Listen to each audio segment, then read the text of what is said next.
दोस्तों, स्वागत है आपका फिर से हमारे YouTube channel real TV for Indian में। तो अब भारत के इतना सब कुछ करने के बावजूद भी मालदीव अपनी अकड़ से बाज नहीं आ रहा है। केवल मालदीव की इस छोटी गलती से मालदीव का कितना नुकसान हो सकता था, उसको तनिक भी अंदाजा नहीं था।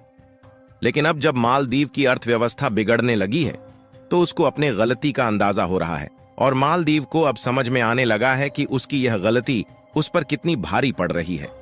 देखिए, मालदीव की जितनी कुल आबादी भी नहीं है, उससे ज्यादा भारत के टूरिज्म मालदीव हर साल घूमने जाते थे। यदि साल 2023 की रिपोर्ट को देखा जाए तो इस साल लगभग 2 लाख टूरिज्म मालदीव गए थे और यह संख्या हर साल बढ़ती ही जा रही थी। और आप इसी से अंदाजा लगा सकते हैं कि मालदीव की अर्थव्यवस्था किस तरह से हम भारतीयों पर डिपेंडेंट है। और अब भारत की 1.4 बिलियन आबादी एक साथ मालदीव का विरोध करने उतर गई है।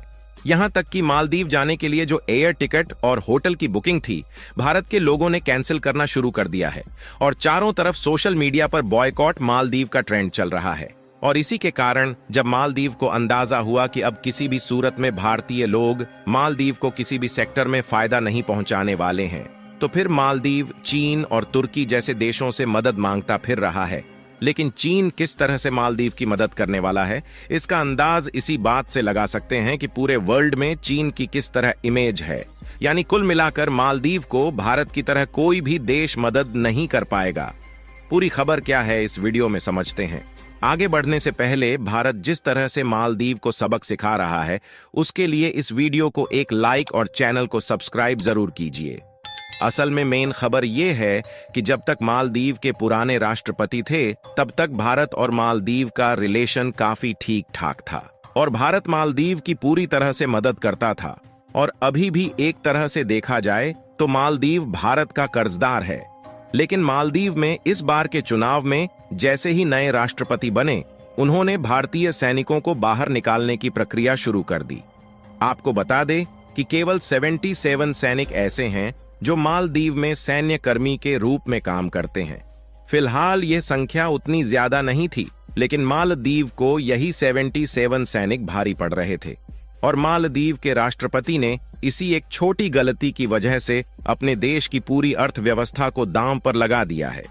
एक रिपोर्ट के मुताबिक हम भारतीयों का मालदीव की अर्थव्यवस्था में एक बहुत बड़ा योगदान है, क्योंकि हर साल लगभग 2 लाख लोग मालदीव टूरिज्म के रूप में जाते हैं।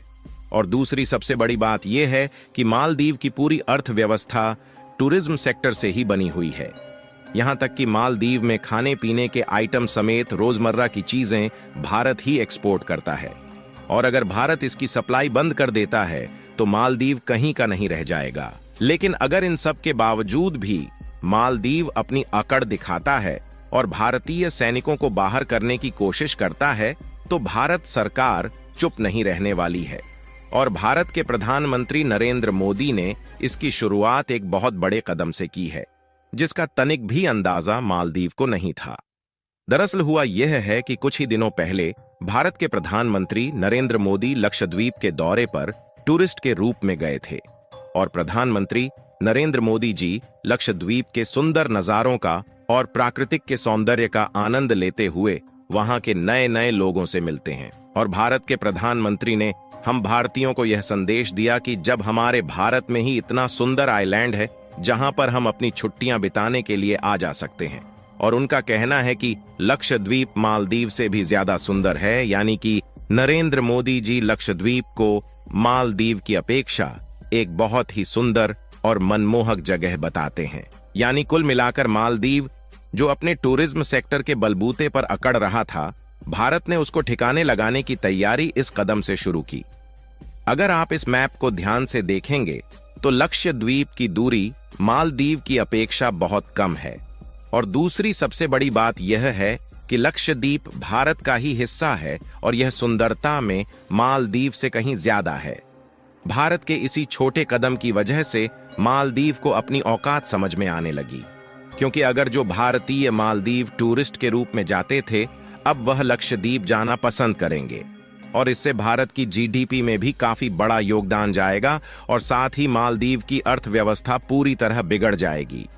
यहां तक कि मालदीव टूर के लिए जो भारत से एयर टिकट और होटल की बुकिंग थी वह कैंसिल होना शुरू हो चुकी है, जिसमें लगभग 2500 एयर टिकट कैंसिल हुए हैं और 18,000 होटल की बुकिंग कैंसिल हो गई है। और भारत ने अभी तो सिर्फ ठिकाने लगाने की तैयारी शुरू ही की है। अगर भारत मालदीव को होने वाले एक्सपोर्ट भी रोक देता है तो मालदीव कहीं का नहीं बचने वाला है। अगर आप इस मैप को ध्यान से देखेंगे तो भारत ही एक ऐसा देश है जो मालदीव के सबसे ज्यादा नजदीक है। यदि किसी भी इमरजेंसी मदद की जरूरत मालदीव को पड़ती है तो केवल भारत ही एक ऐसा देश है जो सबसे पहले मालदीव को मदद पहुंचा सकता है। हालांकि श्रीलंका की भी दूरी थोड़ा नजदीक है, लेकिन भारत की अपेक्षा कहीं ज्यादा है और श्रीलंका भी इतना पावरफुल नहीं है कि वह मालदीव की मदद कर सके और उसके रिलेशन भी मालदीव से इतने भी अच्छे नहीं है। अगर मालदीव चीन और तुर्की जैसे देशों से मदद की गुहार लगाता भी है तो यह देश वैसे भी मालदीव की मदद नहीं करने वाला है।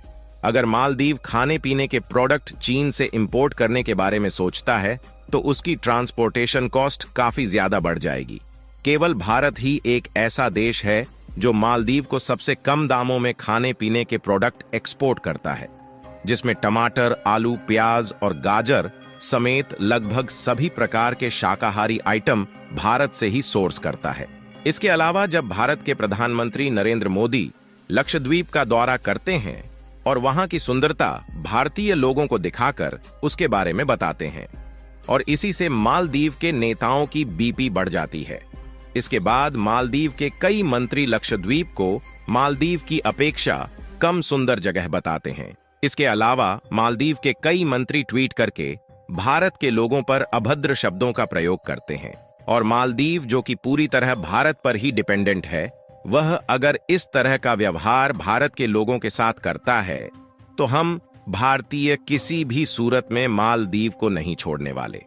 और जैसे ही मालदीव के मंत्री इस तरह का बर्ताव करते हुए ट्वीट करते हैं, भारत के लोग अपना जलवा दिखाना शुरू कर देते हैं और सभी सोशल मीडिया पर बॉयकॉट मालदीव के ही चर्चे होने लगे और इसी से मालदीव को अपने द्वारा की गई गलती का एहसास होने लगा और मालदीव को लगने लगा कि अब किसी भी सूरत में भारतीय मालदीव का टूर नहीं करने वाले हैं। और इसके बाद मालदीव ऑफिशियल बयान में भारत से माफी मांगता है और जिन 3 मंत्रियों ने इस तरह के गलत ट्वीट किए थे उनको बर्खास्त कर दिया जाता है। यानी कि आप देख सकते हैं कि एक छोटी सी गलती की वजह से ही मालदीव की पूरी अर्थव्यवस्था एक झटके में बिगड़ने लगी। लेकिन अभी भी मालदीव की अकड़न पूरी तरह से ठिकाने नहीं लगी है और अभी भी मालदीव के राष्ट्रपति मोहम्मद मुइज़ू चीन से मिलने का विचार बना चुके हैं, जिसमें मालदीव चीन की एविएशन को किराए पर लेने वाले हैं, जिससे कि चीन के लोग मालदीव टूरिस्ट के रूप में आ सके। और मालदीव सोच रहा है कि इससे उसकी एक बहुत बड़ी इनकम होने वाली है। लेकिन अगर आप देखें तो मालदीव का यह सोचना बिल्कुल गलत है, क्योंकि अगर मालदीव ऐसा करता है तो भारत खाने पीने की आइटम्स की सप्लाई बंद कर देगा। बाकी आपको क्या लगता है, भारत यह कदम उठाकर सही कर रहा है या नहीं? अपनी राय कमेंट में जरूर बताएं और भारत की इस शानदार कदम के लिए वीडियो को एक लाइक जरूर करें और इस वीडियो को अपने मित्रों तक शेयर करें ताकि उन्हें भी जानकारी मिल सके। दोस्तों, वीडियो इधर खत्म होता है। अगर वीडियो पसंद आए तो लाइक, चैनल को सब्सक्राइब जरूर करें। तो फिर मिलेंगे नेक्स्ट वीडियो में। जब तक आप अपना ख्याल रखिए। धन्यवाद।